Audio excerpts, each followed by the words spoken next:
الحمد لله رب العالمين، والصلاة والسلام على عبد الله ورسوله محمد وعلى آله وصحابه وأزواجه وأهل بيته وذرياته أجمعين ومن تبعهم بإحسان إلى يوم الدين. أشهد أن لا إله إلا الله وحده لا شريك له، وأشهد أن محمدا عبده ورسوله أرسله بالحق بشيرا ونذيرا. أما بعد، فإن الله تعالى يقول في كتابه: يوم نقول لجهنم هل امتلأت وتقول هل من مزيد وأزلفت الجنة للمتقين غير بعيد. هذا ما توعدون لكل أواب حفيظ من خشي الرحمن بالغيب وجاء بقلب منيب. ادخلوها بسلام ذلك يوم الخلود لهم ما يشاءون فيها ولدينا مزيد.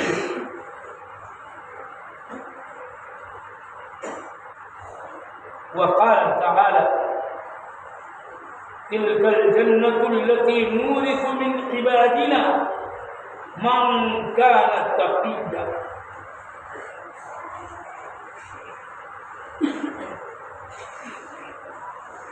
وقال الله تعالى: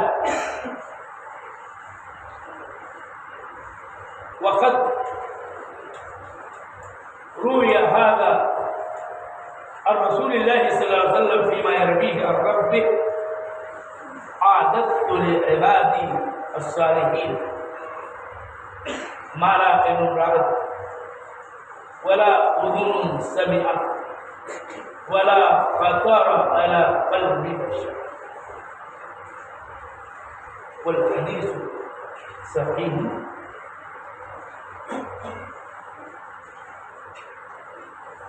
اسلامی دینی بھائیوں اور حاضرین، ہم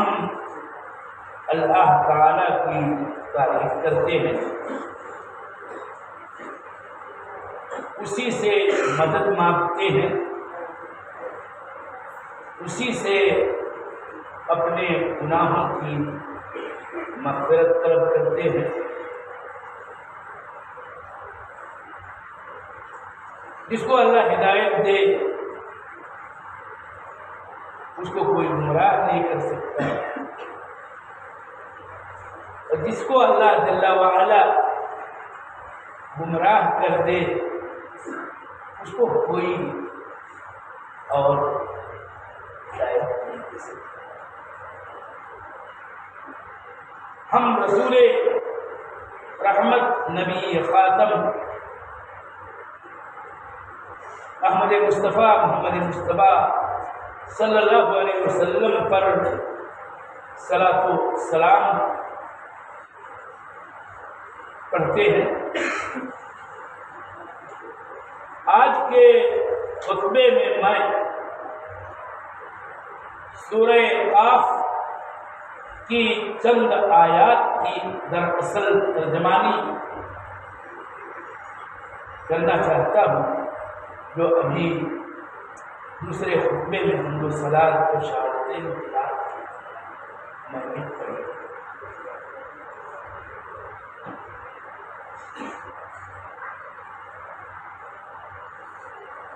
یہ بات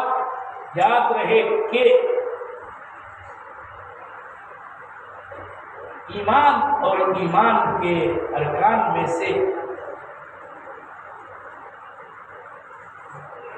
یہ بہت ہی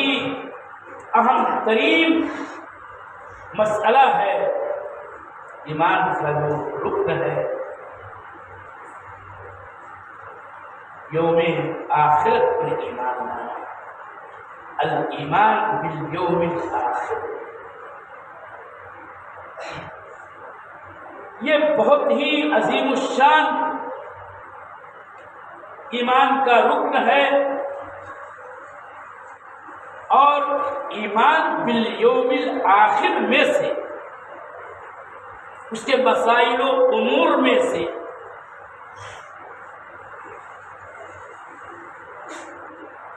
جنت اور جہنم پر ایمان لانا ہے۔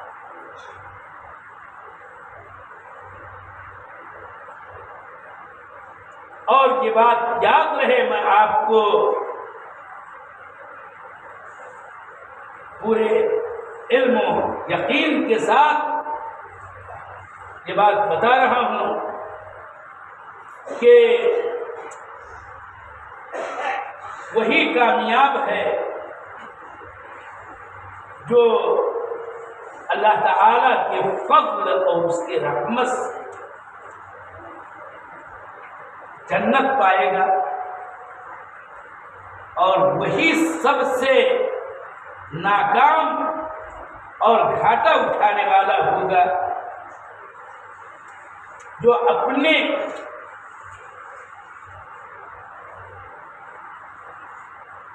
کرتوت سیاہ اعمال کی وجہ سے جہنم میں داخل کر دیا جائے گا۔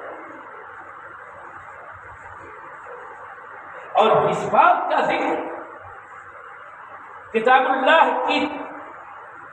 بہت سی صورتوں اور ان کی آیات میں ہے۔ اس اساسی مسئلے کا تذکرہ رسول اللہ صلی اللہ علیہ وسلم کی متعدد احادیث میں سے ہے، اور میں یہاں آپ کو یہ بتانا چاہتا ہوں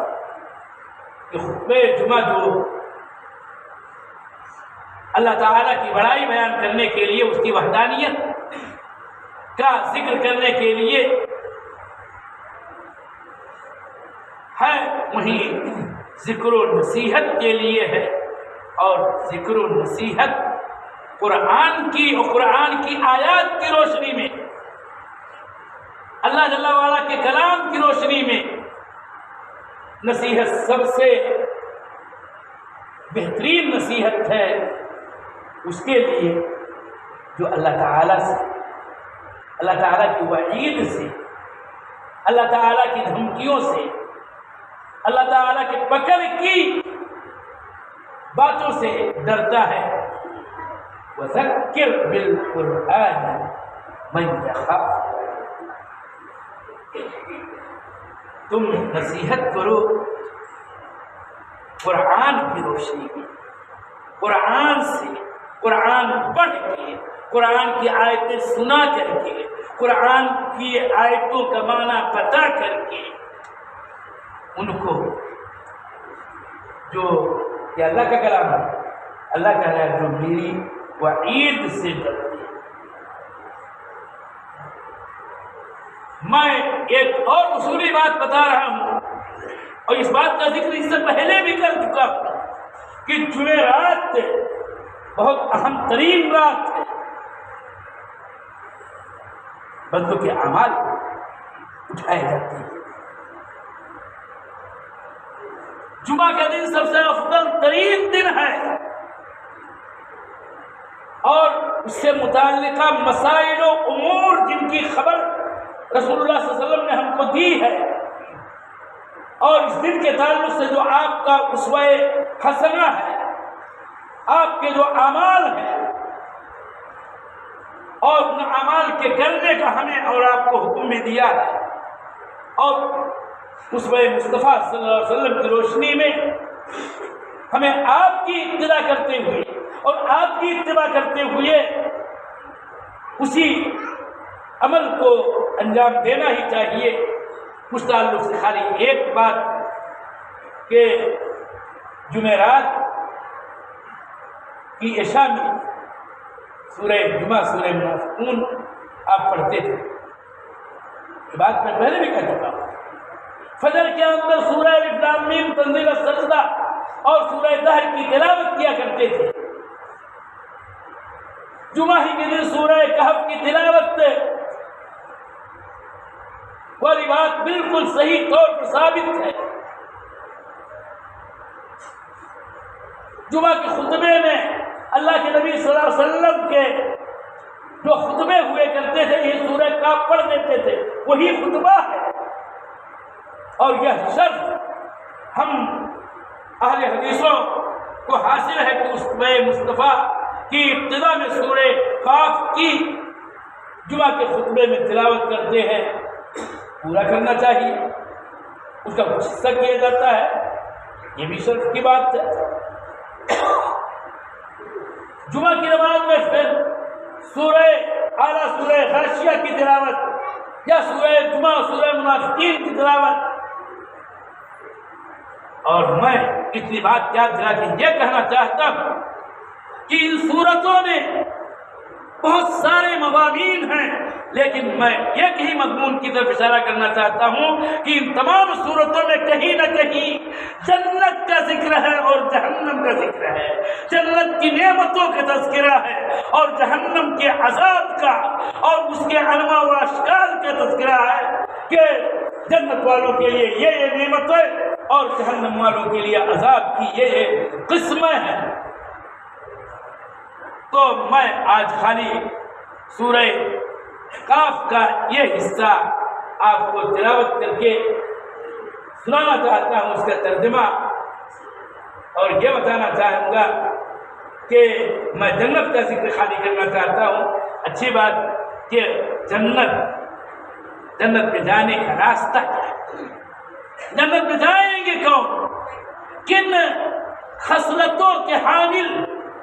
کن اعمال کے کرنے والے وہ جنت والے ہوں گے۔ اللہ جل وعلا نے سورہ قاف کی اس آیت میں جو فرمایا وَأُزْلِفَتِ الْجَنَّةُ لِلْمُتَّقِينَ غَيْرَ بَعِيدٍ، جنت متقیوں کے لیے قریب کر دی جائے گی، دور نہ ہوگی جنت۔ اور اس کے بعد جنت کی نعمتوں کا تذکرہ ہے، وَأُزْلِفَتِ الْجَنَّةُ لِلْمُتَّقِينَ غَيْرَ بَعِيدٍ هَذَا مَا تُوعَدُونَ لِكُلِّ أَوَّابٍ حَفِيظٍ۔ یہ جنت، یہ جنت والی بات، اس کا وعدہ کیا جا رہا ہے ہر اس سے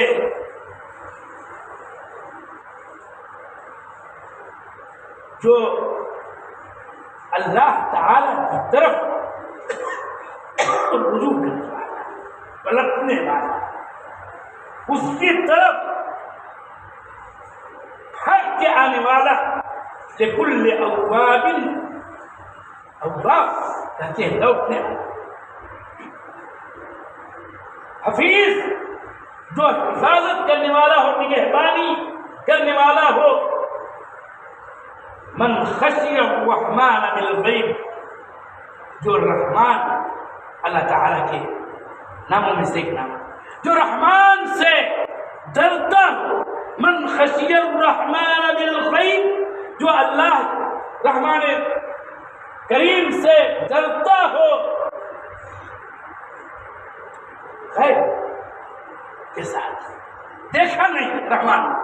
دیکھا نہیں اللہ کو، لیکن اس کے باوجود اللہ جل وعلا سے، رحمان سے ڈر رہا ہے۔ من خشی الرحمن بالغیب وجاء بقلب منیب، اور قیامت کے دن وہ لوٹنے والا، پلٹنے والا، رجوع کرنے والا، توبہ و استغفار کے ذریعہ انابت کرنے والا دل لے کے آئے گا۔ من خشی الرحمن بالغیب وجاء بقلب منیب، تب کہا جائے گا کہ ادخلوها بسلام، اے متقی، اے رحمان سے ڈرنے والے، اور اے اللہ کی طرف پلٹنے والے ہردم اور اللہ تعالیٰ سے لو لگانے والے، اپنی اور اپنے دین کے اپنے ایمان کی حفاظت کرنے والے، تو اس جنت میں داخل ہو جا سلامتی کے ساتھ، ادخلوہا بسلام۔ تم لوگ اے متقیوں اس جنت میں سلامتی کے ساتھ، شانتی کے ساتھ، بغیر کوئی ڈر، بغیر کوئی بھے کہ اس میں داخل ہو جاؤ، یہ تو ہمیشگی والا دن ہے کہ اب یہی حالت کہ جس میں تم ہوگے وہ حالت ہمیشہ ہمیشہ کی ہوگی، اس میں کوئی چینجنگ نہیں، اس میں کوئی بدلاؤ نہیں، اس کے علاوہ اور کوئی صورت نہیں اب آنے والی ہے پیش کہ اس کے خلاف مثلا ادخلوہا بسلام ذالک یوم الخلود۔ اور جنت کی نعمتوں کا اجمالی تذکرہ اللہ جل وعلا کے خود کلام میں کتنا عظیم ہے کہ لہم ما یشاؤون فیہا، ان کے لیے اس جنت میں وہ ساری کی ساری چیزیں ہوں گی جو وہ چاہیں گے۔ لہم ما یشاؤون فیہا، ان کے لیے اس میں وہ سب کچھ ہوگا جو ان کا دل چاہے گا، جو ان کا نفس اور ان کا ضمیر چاہے گا، وہ چاہیں گے۔ وَلَدَيْنَا مزید، اتنا ہی نہیں ہمارے پاس تو اور بھی ہے۔ یا اللہ تعالیٰ کہے گا متقیوں سے جو جنت میں جائیں گے کہ وَلَدَيْنَا مزید، اور ہمارے پاس اور بھی زیادہ ہے، کہ اور ہے اور ہے اور ہے، اور کیا ہے اور، اس کی بھی تفسیر ہے، اس کا بھی اپنا معنی ہے، اور صحیح روایات کی روشنی میں اس کا ترجمہ ہے۔ دلائل کتاب اللہ سنت رسول اللہ کے بہت سارے ہیں کہ لدینا مزید، اللہ تعالیٰ کہے گا میرے پاس تو یہ جو جنت کی ساری نعمتیں دیکھ رہے ہو، یہ نہریں جو بہہ رہی ہیں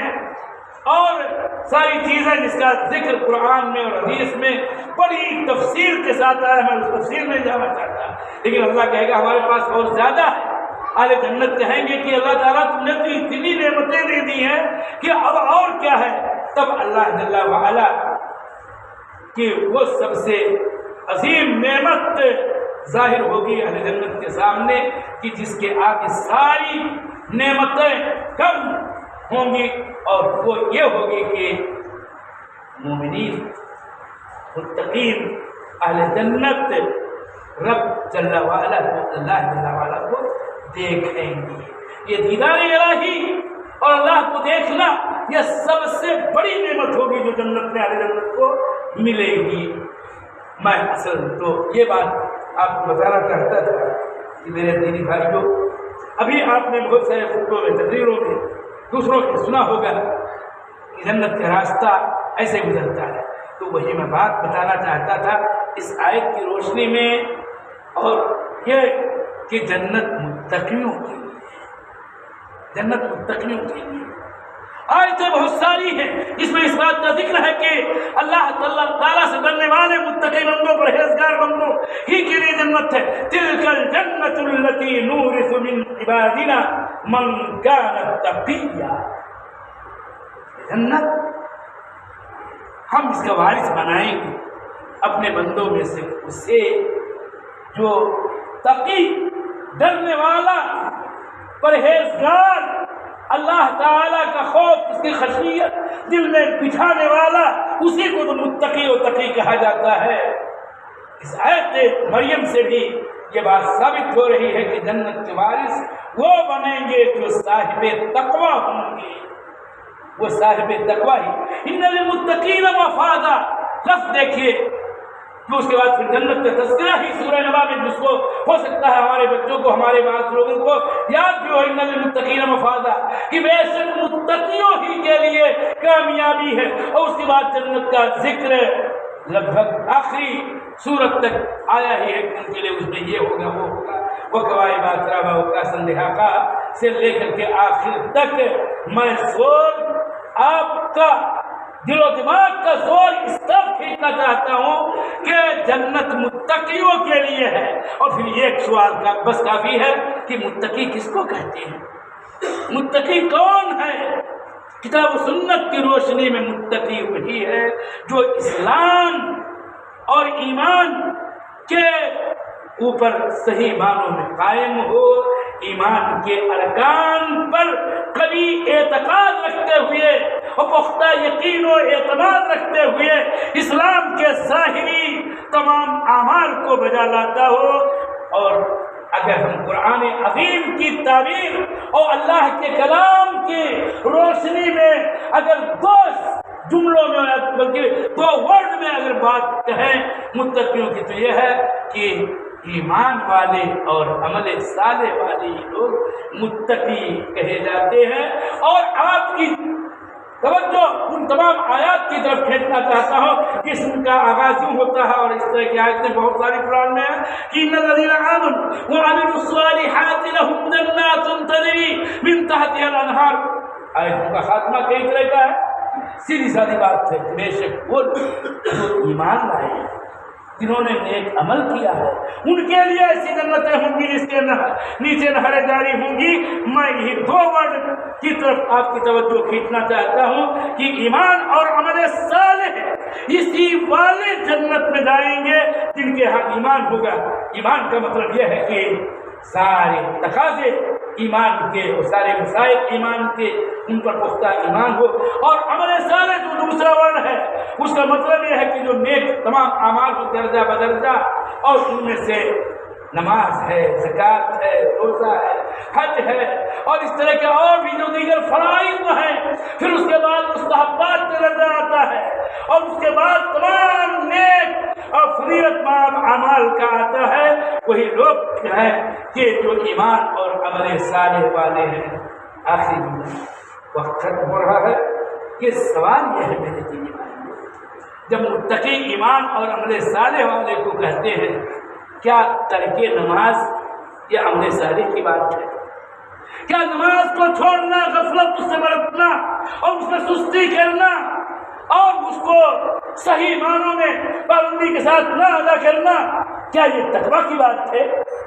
کیا یہ تقویٰ کی بات ہے کہ آدمی رمضان میں نماز نہ پڑھے اور عید کی صبح نہ ہونے دے اگلی، بلکہ عید کی شام ہی سے نماز ترک کر دے؟ یہ کون سا تقویٰ ہے اور یہ کون سا ایمان ہے، اور ایمان کا کون سا اثر ہے؟ یہ عمل صالح اور کے دائرے میں کیسے آئے گا کہ ایک آدمی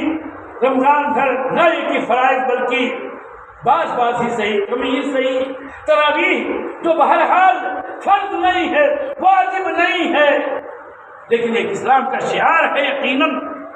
لیکن اس کو بھی ادا کر رہا ہے، تو اس پر تقویٰ کا کیا اثر ہوا اور اس کے ایمان نے اس کے اندر کیا تبدیلی پیدا کی، اور اس کا وہ عمل صالح جو رمضان بھر کیا اس کا کون سا اثر اس کے زندگی پر، ایمانی زندگی پر، دینی زندگی پر کیا مرتب ہوا کہ اس نے عید کی شام ہی کو، شوال کی پہلی تاریخ کی شام ہی کو نہ عصر میں آیا نہ مغرب میں آیا۔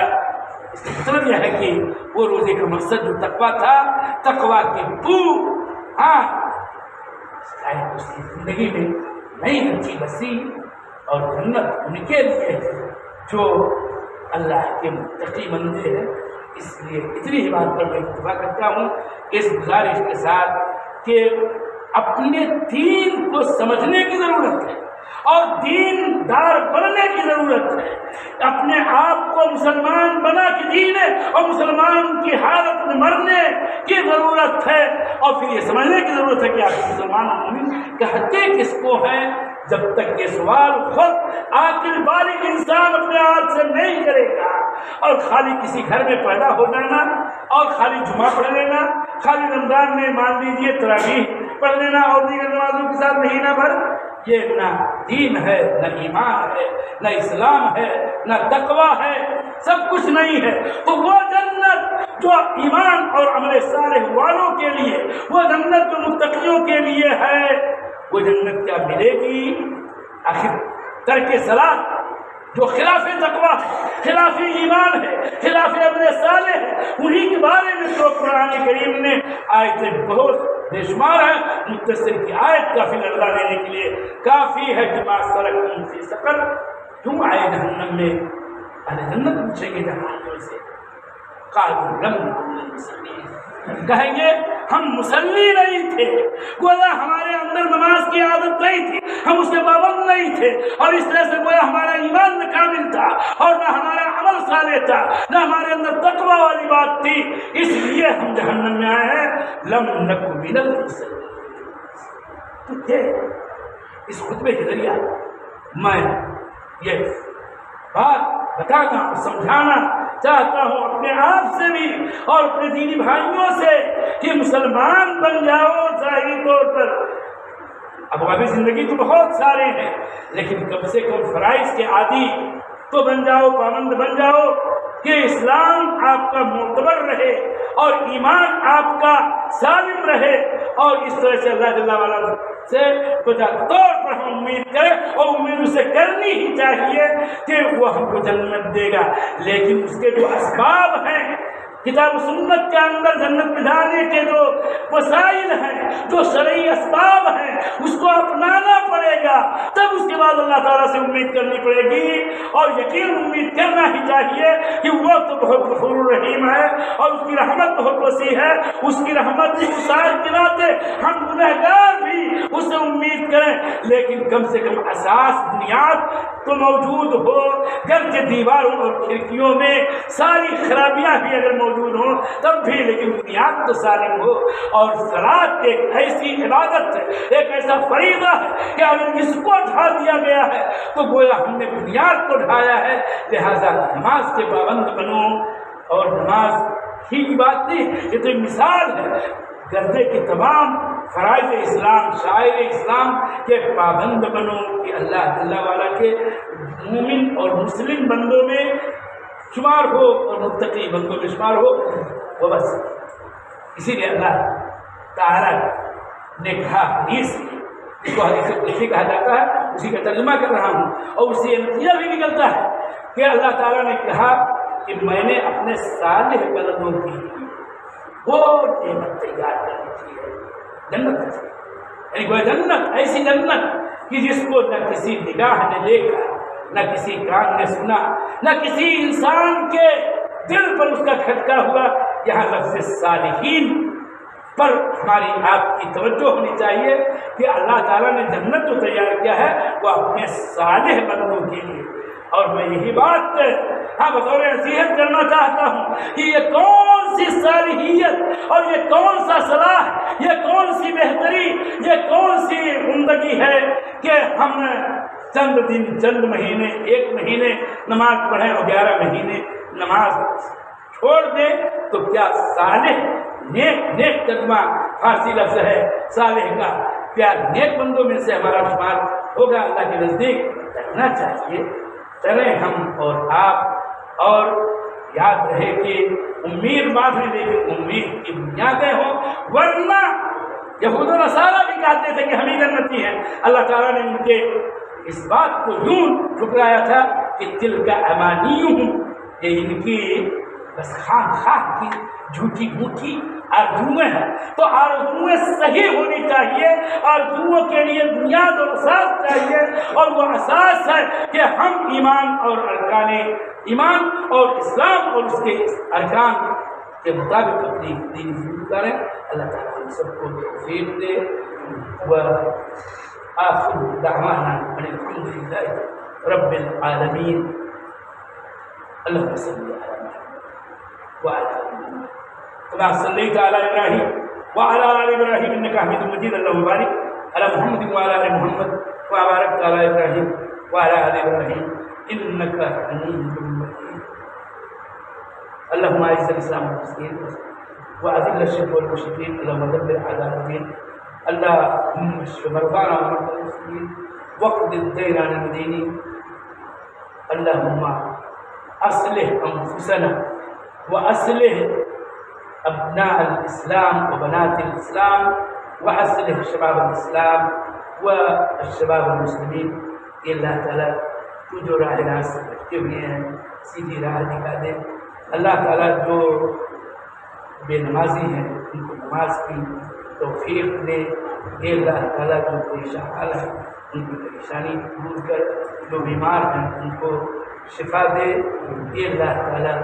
تو ہم پر رحم فرما۔ عباد اللہ رحمكم الله، ان اللہ یأمر بالعدل والإحسان وإيتاء ذي القربى وينهى عن الفحشاء والمنكر والبغي يعظكم لعلكم تذكرون ولذكر الله أكبر والله يعلم ما تصنعون.